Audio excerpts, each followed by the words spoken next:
Selamat berjumpa kembali dengan saya Maro di Maro Channel. Kali ini kita akan membahas mengenai cara cepat membersihkan nama dari daftar hitam OJK atau BI Checking. Tapi buat teman-teman semuanya, jangan lupa untuk like, subscribe, dan share, dan juga bunyikan loncengnya agar Anda selalu dapat info-info terbaru dari saya mengenai solusi permasalahan kredit dan pinjaman. Oke, kita langsung saja. Berapa lama sih pemutihan nama di OJK atau blacklist BI Checking? Oke, mari kita bahas dengan singkat namun padat dan jelas. Untuk teman-teman semuanya yang sedang terkendala, mudah-mudahan dengan adanya video ini bisa menjadi solusi dan menambah pengetahuan serta menjadi inspirasi bagi teman-teman yang sedang terkendala dengan pembersihan BI Checking-nya lama, dan Anda merasa sudah melunasi tapi masih juga nama Anda masuk ke dalam daftar hitam SLIK OJK. Mungkin kalian agak bingung dan bertanya-tanya, sebenarnya berapa lama sih waktu yang dibutuhkan oleh OJK untuk mengeluarkan nama kalian dari catatan hitam di OJK atau BI Checking-nya? Yang pertama itu, yang perlu kalian pahami adalah berapa lama waktu yang dibutuhkan oleh OJK untuk membersihkan nama kalian dari catatan hitam, dan apa-apa saja yang mempengaruhi atau faktor yang membuat nama kalian lama bersihnya, hilangnya dari daftar hitam BI Checking. Nah, ternyata cepat atau lamanya nama kalian bersih dari daftar hitam BI Checking itu tergantung dari berapa lama kalian melunasi hutang kalian. Misalnya, kalian bisa melunasi hutang kalian itu dalam kurun waktu 5 tahun. Maka selama 5 tahun itu juga nama kalian tidak akan bisa keluar dari catatan buku hitam BI atau OJK tadi. Begitu juga jika kalian baru bisa melunasi hutang kalian lebih dari 5 tahun. Maka BI Checking kalian juga akan bersih setelah kalian melunasi hutang kalian tadi. Jadi intinya, hal itu tergantung berapa lamanya kalian baru bisa melunasi hutang kalian pada bank atau leasing di mana kalian melakukan peminjaman atau kredit.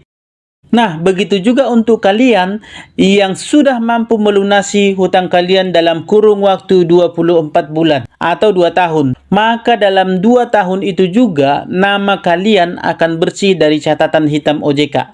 Yang perlu teman-teman ketahui, tenggang waktu yang diberikan oleh OJK itu adalah sekitar 24 bulan sampai dengan 60 bulan untuk melunasi tunggakan atau hutang kalian. Tapi jika teman-teman belum bisa juga melunasinya dalam jangka waktu yang ditentukan atau yang diberikan oleh OJK tersebut, OJK masih tetap memberikan kesempatan bagi teman-teman untuk melunasinya agar teman-teman bisa terbebas dari catatan hitam OJK BI Checking tadi. Nah, pada kesempatan ini, inilah yang akan saya sampaikan kepada teman-teman. Ada 3 cara yang bisa kamu lakukan untuk memutihkan nama dari blacklist BI Checking. Yang pertama adalah, segera lunasi hutang yang tertunggak. Jadi, syarat mutlak untuk bersih dari BI Checking itu salah satunya adalah melunasi hutang yang tertunggak.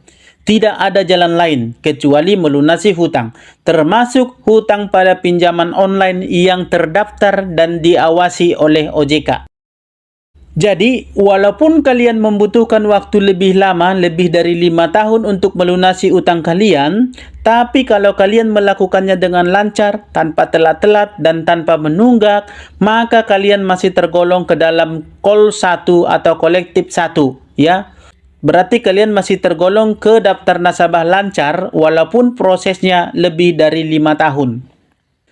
Apabila kalian sudah dapat melunasinya di bawah 2 tahun, kalian bisa meminta surat referensi dari OJK jika kalian mau melakukan peminjaman lagi tapi nama kalian masih ada di BI Checking-nya. Nah, supaya nama kalian cepat bisa dibersihkan, kalian bisa meminta referensi kepada bank-bank atau kepada OJK tadi untuk kalian bawa ke bank atau ke tempat kredit di mana kalian akan melakukan peminjaman atau kredit. Tapi keputusan mutlaknya tetap ada pada bank atau leasingnya. Apakah kalian sudah bisa melakukan peminjaman atau tidaknya, Apakah kalian harus menunggu dulu beberapa waktu lagi? Keputusan mutlaknya itu ada pada bank atau leasing tempat kalian akan meminjam atau melakukan kredit. Seperti itu ya teman-teman. Nah, yang kedua, pantau skor kredit OJK kalian.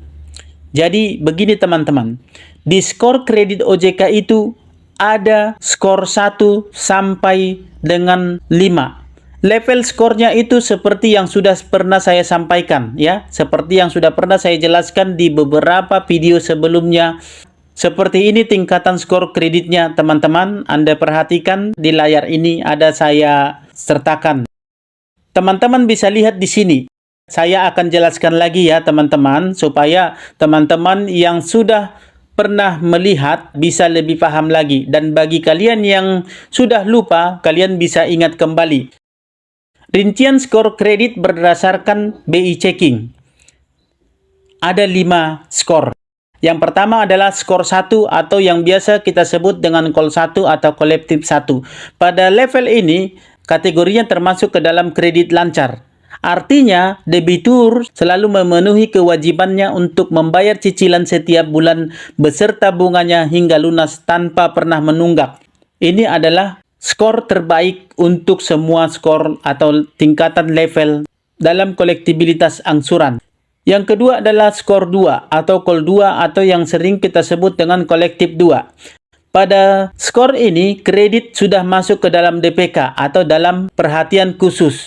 Artinya, debitur tercatat menunggak cicilan kredit 1-90 hari. Yang selanjutnya, yang ketiga adalah skor 3 atau kita sebut dengan call 3 atau kolektif 3. Pada level ini, kredit sudah termasuk ke dalam kategori tidak lancar. Artinya, nasabahnya tercatat menunggak cicilan kredit 91-120 hari dan sudah masuk ke dalam kategori tidak lancar. Yang selanjutnya adalah skor 4. Pada level ini, kolektif 4 atau call 4 sudah masuk ke dalam kredit diragukan. Artinya si nasabahnya sudah tercatat menunggak cicilan kredit mulai dari 121 hari sampai 180 hari. Yang selanjutnya adalah skor 5 atau call 5 atau kolektif 5. Ini sudah masuk ke dalam kategori kredit macet. Artinya debitur dalam hal ini sudah tercatat menunggak cicilan kredit lebih dari 180 hari dan sudah masuk ke dalam daftar yang tidak bisa ditolerir lagi. Dari skor 1 sampai 5, bank akan menolak pengajuan kredit calon debitur yang BI checkingnya mendapat skor 3, 4, dan skor 5. Tapi yang paling parah itu adalah 4 dan skor 5. Dan yang paling parahnya lagi yang benar-benar tidak bisa ditolerir adalah skor 5 atau kolektif 5 atau call 5. Yang tentu saja hal ini akan masuk ke dalam blacklist BI checking di mana nasabah tidak akan diterima di bank manapun ketika nasabah mau melakukan peminjaman atau kredit. Karena bank tidak akan mau ambil resiko kalau nantinya kredit yang diberikan kepada nasabah ini bermasalah atau termasuk ke dalam NPL atau non-performing loans. Nah, skor-skor inilah yang perlu diperhatikan apabila kalian akan melunasi hutang kalian pada bank-bank dan leasing tempat kalian menunggak tadi. Yang perlu jadi perhatian kalian adalah usahakan agar nama kalian terjaga dan tercatat di kolektif 1 atau call 1 tadi ya. Karena kolektif 1 itu masih tergolong lancar. Walaupun nama kalian sudah masuk ke dalam skor blacklist, tapi dalam pembayaran kalian masih bisa masuk ke dalam kolektif 1. Dalam kolektif 1 itu, OJK masih mereferensikan nama kalian untuk bisa mendapatkan fasilitas peminjaman selanjutnya. Jangan sampai skor kalian masuk ke dalam kolektif 3, 4, dan 5. Karena kalau sudah masuk ke dalam kolektif 3, 4, apalagi masuk ke dalam call 5, kalian sudah tidak akan bisa melakukan peminjaman lagi di bank dan leasing manapun, di pembiayaan manapun. Ya, seperti itu teman-teman. Yang ketiga, laporkan pelunasan hutang kalian ketika kalian sudah selesai membayar. Artinya begini, ketika kalian sudah melakukan pelunasan hutang pada bank atau leasing di mana cicilan kalian tertunggak tadi, mintalah surat bukti pelunasan yang membuktikan bahwa kalian sudah melakukan pelunasan hutang pada bank atau leasing tersebut. Minta salinannya dalam bentuk hard copy ataupun soft copy yang dikirimkan ke email kalian.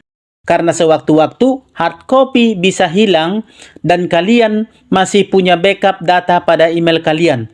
Nah, seperti itu ya teman-teman.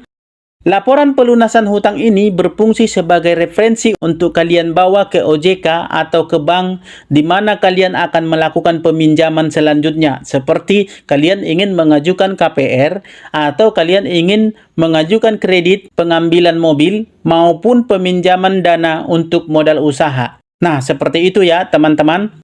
Demikian materi yang bisa saya sampaikan pada sesi kali ini. Semoga materi ini bermanfaat buat kalian yang sedang terkendala dalam pemutihan nama di OJK. Dan semoga kalian dapat memahaminya dengan baik. Sehingga kalian dapat melakukan peminjaman atau kredit ketika kalian sedang butuh pinjaman atau kredit maupun pembiayaan lainnya. Sampai jumpa di video-video berikutnya dan salam sahabat.